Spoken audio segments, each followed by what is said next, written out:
Welcome to our channel. నేను మీ anchor Zakir Hussain. Tirumala Tirupati TTD గోవుల case ఇప్పుడు ఢిల్లీ వరకు చేరింది. అయితే ఇప్పుడు సుబ్రహ్మణ్య స్వామి గారు దీని మీద కేసు వేయటం జరిగింది. అసలు ఏంటి దానికి ఈయనకి సంబంధం?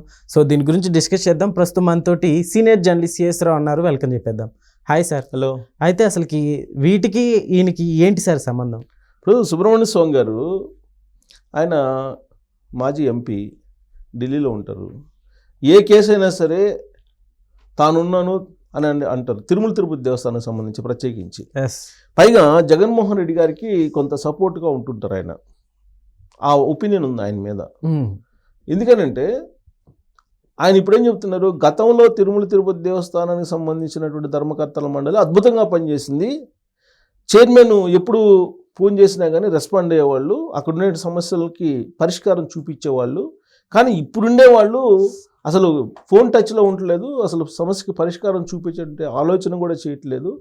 తిరుమల తిరుపతి దేవస్థానాన్ని ఇప్పుడు పక్కదోవ పట్టిస్తున్నారు అనేటువంటి యాంగిల్లో ఆయన అభిప్రాయపడుతున్నారు. అలా భావిస్తూ ఆయన ఏం చేశారు, ఇప్పుడు ఈ తిరుమల గోవుల వ్యవహారం ఉంది కదా, గోవులు చనిపోయాయి 100 అని చెప్పేసి కరుణాకర్ రెడ్డి గారు, మాజీ తిరుమల తిరుపతి దేవస్థానం చైర్మన్, ఆయన ప్రెస్ మీట్ పెట్టిన తర్వాత జరిగినటువంటి రాద్ధాంతం అంతా మనం చూస్తున్నాం. ఓకే. ఈ క్రమంలో ఢిల్లీ నుంచి సుబ్రహ్మణ్య స్వామి గారు రెస్పాండ్ అయ్యారు.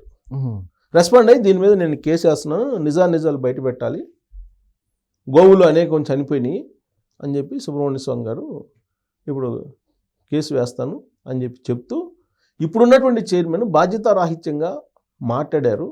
గోవులు చనిపోవటం మీద, వయసు మీరినటువంటి మనుషులు ఎలా చనిపోతారో అలానే గోవులు కూడా చనిపోయాయి అని చెప్పేసి చేసినటువంటి వ్యాఖ్యను ఆయన ఉటంకిస్తూ బర్తరఫ్ చేయాలి, అసలు ఈ చైర్మన్ని బాధ్యతారాహిత్యంగా వ్యవహరించాడు అని చెప్పి ఆయన ఒక ట్వీట్ చేశాడు. ట్వీట్ చేయడంతో పాటు కేసు వేస్తున్నాను, దీని మీద బాధ్యతారాహిత్యంగా వ్యవహరించారు కాబట్టి ఆవుల మరణం మీద అనుమానాలు ఉన్నాయి, ఎందుకు చనిపోయాయి అనే దాని మీద అనేటువంటి అభిప్రాయాన్ని వ్యక్తం చేస్తూ ఆయన కేసు వేయడానికి సిద్ధపడ్డారు. ఓకే. అదే అనౌన్స్ చేశారు. సరే, ఆయన తలదూర్చడం అనేది ఇప్పుడు కొత్త లేదంటే ఇదే మొదల అంటే కాదు. గతంలో కూడా తిరుమల తిరుపతి దేవస్థానానికి సంబంధించినటువంటి అంశాల్లో ఆయన తలదూర్చారు, కేసులు కూడా వేశారు. ఈవెన్ కల్తీ నెయ్యి వ్యవహారంలో కూడా ఆయన తలదూర్చారు, ఆయన రెస్పాండ్ అయ్యారు. కల్తీ నెయ్యి వ్యవహారంలో కూడా అదేదో అసలు చంద్రబాబు నాయుడు గారు ఎందుకు రెస్పాండ్ కావాలి, ఒక ముఖ్యమంత్రి అయ్యండి, ముఖ్యమంత్రి హోదాలో నిర్ధారణ కాకుండానే ఎలా ముందే చెప్తారు, ఇలా ఆయన రెస్పాండ్ అయ్యారు. దాంతోపాటు అనేక సందర్భాల్లో ఈ తిరుమలకు సంబంధించినటువంటి ఇష్యూస్లో ఆయన ఇన్వాల్వ్ అవుతూ అసలు తిరుమల తిరుపతి దేవస్థానం అనేది జాతీయం, అంటే అందరికీ సంబంధించినటువంటిది అనే యాంగిల్లో కొన్నిసార్లు చర్చకు వచ్చింది ఇది. ఓకే.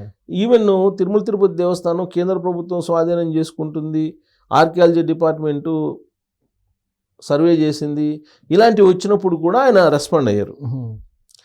కాబట్టి సుబ్రహ్మణ్య స్వామి రెస్పాండ్ కావడం అనేది ఇదేం కొత్త ఏం కాదు. కాకపోతే ఆయన నిజాలను తెలుసుకోకుండా ఎప్పటికప్పుడు జగన్మోహన్ రెడ్డి గారిని కాపాడేటువంటి ప్రయత్నం చేస్తున్నారు అనేది ఆయన మీద ఉన్నటువంటి ఒక అభిప్రాయం పబ్లిక్లో ఎక్కువ మందికి.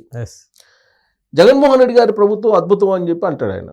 జగన్మోహన్ రెడ్డి గారు ఉన్నప్పుడు తిరుమల తిరుపతి దేవస్థానంలో అద్భుతమైనటువంటి విధంగా ఉండేది అని అంటారు.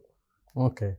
వాస్తవంగా తిరుమల తిరుపతి దేవస్థానం ఆ రోజున ఎలా ఉంది, 2019 నుంచి 2024 మధ్యలో అనేది ఎవరైనా చెప్తారు. తిరుమలకి వెళ్ళినటువంటి ఎవరిని కదిలిచ్చినా ఆ రోజు ఆ దేవస్థానాన్ని ఏ విధంగా వీళ్ళు దాన్ని ఒక వాణిజ్య కేంద్రంగా మార్చేశారు అనేది ఎవరినైనా తిరుమల వెళ్ళినటువంటి వాళ్ళని మెజారిటీ పీపుల్ చెప్తారు.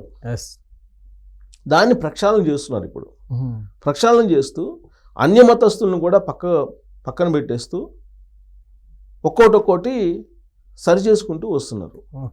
ఆ క్రమంలో తిరుమలలో ఈ గోశాల, తిరుమల వెంకటేశ్వర గోశాలలో జరిగినటువంటి వ్యవహారం మీద విజిలెన్స్ విచారణ చేసింది.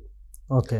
విజిలెన్స్ విచారణ చేసి హర్నాథ్ రెడ్డి అని అతను ఆ గోశాలకు సంబంధించిన మాజీ ఇన్ఛార్జి, ఆయన హయాంలో దాదాపు 140 గోవులు చనిపోయినాయి. ఎందుకు చనిపోయినాయి అనే దాని మీద విజిలెన్స్ తేల్చింది, నివేదిక కూడా తయారు చేసింది. ఓకే. దాన్ని బయట పెట్టేటువంటి క్రమంలో ముందుగానే అలర్ట్ అయిపోయి కరుణాకర్ రెడ్డి గారు ప్రెస్ మీట్ పెట్టేసి 100 గోవులు చనిపోయినాయి అని చెప్పేసి రాద్ధాంతాన్ని క్రియేట్ చేసేసారు. ఓకే, సైడ్ చేసి ఇది అసలు దాని బ్యాక్ ఎండ్ వ్యవహారం. అంటే నాకు రకరకాల సోర్స్ నుంచి వస్తున్నటువంటి ఇన్ఫర్మేషన్ ఇది. ఓకే. సరే, అది కరెక్టా కాదా అనేది భవిష్యత్తులో తెలుస్తుంది. ఇప్పుడు ఎందుకంటే ఆల్రెడీ ఇది ఇష్యూ నడుస్తుంది, దీని మీద విచారణకి ఎలాగో వేస్తారు. ఒకవేళ వీళ్ళు విచారణకి వేయకపోయిన ప్రభుత్వం, ఇప్పుడు సుబ్రహ్మణ్య స్వామి గారు కేసు వేశారు కదా, కేసు వేసినప్పుడు ఖచ్చితంగా దీని మీద విచారణ జరుగుతుంది. ఇప్పుడు ఏ విధంగా అయితే కల్తీ నెయ్యితోటి లడ్డూలు తయారు చేసినటువంటి వ్యవహారం బయటకు వచ్చిందో దాని మీద సిబిఐ ఎంక్వైరీ నడుస్తుంది కదా ప్రజెంట్. అలానే ఇప్పుడు ఈ గోవుల మరణం మీద కూడా విచారణ జరుగుతుంది. విచారణ జరిగినప్పుడు దేన్ని ప్రాతిపదికగా తీసుకుని వీళ్ళు విచారణ కొనసాగిస్తారు? విజిలెన్స్ తయారు చేసినటువంటి నివేదిక ఏదైతే ఉందో దాన్ని బేస్ చేసుకుని విచారణ కొనసాగిస్తారు. దాని ప్రకారం ఏంటి అసలు 2021లో టెండర్లు కాల్ఫర్ చేస్తే 20-21 మధ్యలో గోవులకు సంబంధించిన దాణా వైఎస్ఆర్ కాంగ్రెస్ పార్టీకి సంబంధించినటువంటి వ్యక్తులు పాడుకున్నారు. పాడుకొని దాంట్లో నాసిరకమైన దానాన్ని సప్లై చేశారు, పురుగులు ఉండేటువంటి దానాన్ని సప్లై చేశారు. దాన్ని తిన్నటువంటి గోవులు అనారోగ్యం పాలై చనిపోయాయి అనేది విజిలెన్స్ నివేదిక. అంతేకాదు, అసలు గోశాలలే లేకుండా, అంటే ఈ గోశాల ఉంది, శ్రీ వెంకటేశ్వర గోశాల ఉంది, శ్రీ వెంకటేశ్వర గోశాల అయితే ఉంది. అది కాకుండా దాని అనుబంధంగా ఉండేటువంటి గోశాలలు ఉన్నాయి. ఆ గోశాలలు అసలు లేనటువంటి దాన్ని ఉన్నట్టు క్రియేట్ చేసేసి అక్కడికి దాణా టెండర్లు వేసి దానాన్ని సప్లై చేసినట్టు క్రియేట్ చేసి దాదాపు 170 కోట్ల రూపాయలు మింగేశారు. ఓకే, మోగజీవుల దగ్గర కూడా అసలు ఏమీ లేకుండా మింగేశారు. అది కూడా విజిలెన్స్ విచారణలో తేలింది. ఇవన్నీ ఆన్ పేపర్ మొత్తం ఉన్నాయి. వీటన్నిటిని బయట పెట్టడానికి ఇప్పుడున్నటువంటి తిరుమల తిరుపతి దేవస్థానం సిద్ధమైనప్పుడు, బోర్డు సిద్ధమైనప్పుడు ఆ విషయాన్ని తెలుసుకున్నటువంటి వైఎస్ఆర్ కాంగ్రెస్ పార్టీకి సంబంధించినటువంటి వాళ్ళు, ప్రత్యేకించి ఆ గోశాల మాజీ ఇన్ఛార్జి హరినాథ్ రెడ్డి గారు కరుణాకర్ రెడ్డి గారిని రంగంలో దింపారు.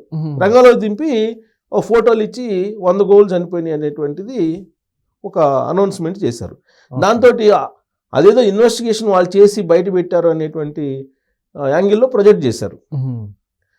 ప్రొజెక్ట్ చేయడంతో పాటు తిరుమల తిరుపతి దేవస్థానంలో 2000 మంది మా మనుషులు ఉన్నారు, చీమ చిటుక్కుమన్నా కానీ మాకు తెలిసిపోతుంది, ఆ విధంగా తెలిసింది ఈ 100 గోవులు చనిపోయింది అని చెప్పి ఆయన చెప్తున్నారు.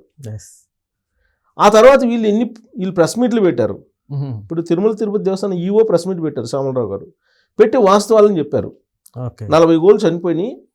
ఈ చనిపోవడం అనేది ఎలా చనిపోయినాయి అంటే, జనరల్గా దాతలు ఇచ్చేటువంటి గోవులు ఒక చోట ఉంటాయి, తర్వాత దేవస్థానానికి సంబంధించినటువంటి గోవులు ఇంకొక చోట ఉంటాయి, వాటిని వేరువేరుగా పర్యవేక్షిస్తూ ఉంటాము. అనారోగ్య పరిస్థితులు ఉంటే కనుక వాటికి సపరేట్గా ట్రీట్మెంట్ ఇస్తుంటాము అని చెప్పి చాలా క్లియర్గా చెప్పారు. ఆన్ డాక్యుమెంట్ చెప్పారు. దాన్నే నమ్మాలి కదా.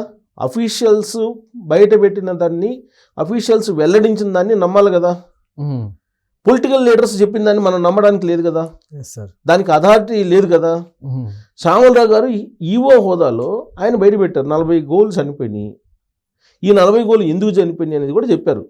గతం తాలూకు టెండర్లలో పురుగు పట్టినటువంటి దాణా ఉంది, ఆ దాణాన్ని తిన్నందువల్ల అనారోగ్యం కంటిన్యూ అయ్యి చనిపోయినాయి అని కూడా చెప్పారు ఆయన.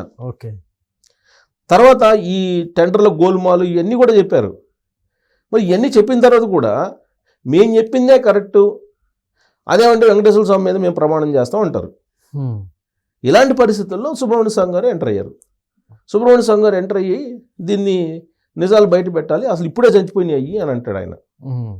ఎలా చెప్తారు ఆయన ఇప్పుడే చనిపోయినాయి అని?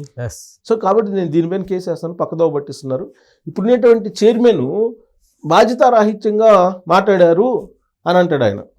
అందుకే నేను కేసు వేస్తున్నాను అంటాడు. వయసు మీరినటువంటి మనుషులు ఎలా చనిపోతారో గోవులు కూడా అలానే చనిపోయినాయి అని చెప్పి ఆయన వ్యాఖ్యానించారు అనేది ఆయన సుబ్రహ్మణ్య స్వామి గారు చెప్తున్నారు. అని ఇంకో కంటిన్యూషన్ ఇంకో మాట కూడా అన్నారు ఆయన గురించి. ఎవరు? తిరుమల తిరుపతి దేవస్థానం చైర్మన్ బిఆర్ నాయుడు గారి గురించి. ఆయన చనిపోతే కూడా వాళ్ళ ఇంటి కుటుంబ సభ్యులు ఇలానే అంటారా అనేటువంటి వ్యాఖ్య కూడా చేశారు సుబ్రహ్మణ్య స్వామి గారు. సో అంటే ఆయన వైఎస్ఆర్ కాంగ్రెస్ పార్టీకి ఎప్పటికప్పుడు మద్దతు ఇస్తూ వచ్చారు. గతంలో కూడా పింక్ డైమండ్ అనేది ఒకటి క్రియేట్ చేశారు.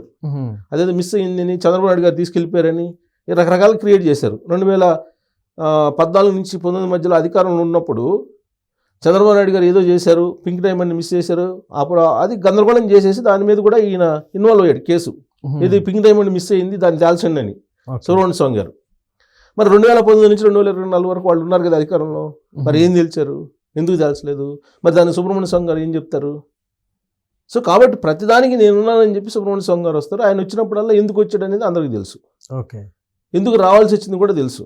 దాని వెనుక చాలా పొలిటికల్కి సంబంధించినటువంటి బ్యాక్గ్రౌండ్ చాలా ఉంది అని చెప్పి ఢిల్లీలో ఉండేటువంటి సీనియర్ రాజకీయ నాయకులను ఎవరిని అడిగినా చెప్తారు. ఓకే. సో ఇప్పుడు బిఆర్ నాయుడు గారిని టార్గెట్ చేశారు ఆయన. బిఆర్ నాయుడు గారిని ఎందుకు టార్గెట్ చేశారంటే ఇప్పుడున్నటువంటి చంద్రబాబు నాయుడు గారి ప్రభుత్వాన్ని బదనాం చేయాలి లేదా కార్నర్ చేయాలి. ఓకే. ఈ యాంగిల్లో ఆయన ఎంటర్ అయ్యారు అనేటువంటిది ఒక వర్షన్ ఉంది. సరే, ఆయన గతంలో జయలలిత కేసులో ఇలానే పిటిషన్ వేసి జయలలిత శిక్ష వేయించగలిగారు. ఆ రోజు నుంచి ఆయనకి కొంత పేరుంది. సో ఈయన ఏదో టేకప్ చేస్తే దీంట్లో నిజం ఉండొచ్చు అని దాంతో ఆయన కంటిన్యూ అవుతున్నారు. చాలామంది ఏమనుకుంటారంటే ఆయన లాయరు లేకపోతే ఆయన లా చదివాడు అనుకుంటారు. ఆయన లా కాదు, లా చదవలేదు, ఏం చదవలేదు, ఆయన పొలిటీషియన్. సో కేసులు వేస్తూ ఉంటారు, ఇలాంటి టేకప్ చేసి కేసులు వేసి రకరకాలుగా పోరాడుతూ ఉంటారు. పోరాటం మంచిది, దాన్ని కాదనరు. కాకపోతే ఆ పోరాటంలో పక్షపాతం చూపిస్తున్నారనేటువంటి అభిప్రాయం ఆయన మీద ఉంది కొంతమందిలో. ఓకే. సో ఇప్పుడు అదే తరహాలో వేశారా లేదా నిజంగానే తిరుమల తిరుపతి దేవస్థానం మీద ఆయనకి నమ్మకం ఉండి వేశారా అనేది ఒక డిబేటబుల్ క్వశ్చన్. అది ఆయన మీద ఉన్నటువంటి అనుమానాలు కారణంగా మరి ఇప్పుడు ఆయన ఎంటర్ కావడంతో మరి ఢిల్లీలో కూడా ఇప్పుడు చర్చ జరుగుతుంది ఈ అంశం. ఓకే. సో ఇది లడ్డు తర్వాత జరిగినటువంటి పరిణామం. ఇది తిరుమల తిరుపతి దేవస్థానం మీద రాజకీయం చేయడం అనేది అది మంచిది కాదు. రాజకీయ కోణం నుంచి దీన్ని చూడొద్దు. చూస్తే మాత్రం వెంకటేశ్వర స్వామి అంత ఈజీగా ఎవరిని క్షమించేటువంటి పరిస్థితి ఉండదనేది గ్రహించాలి.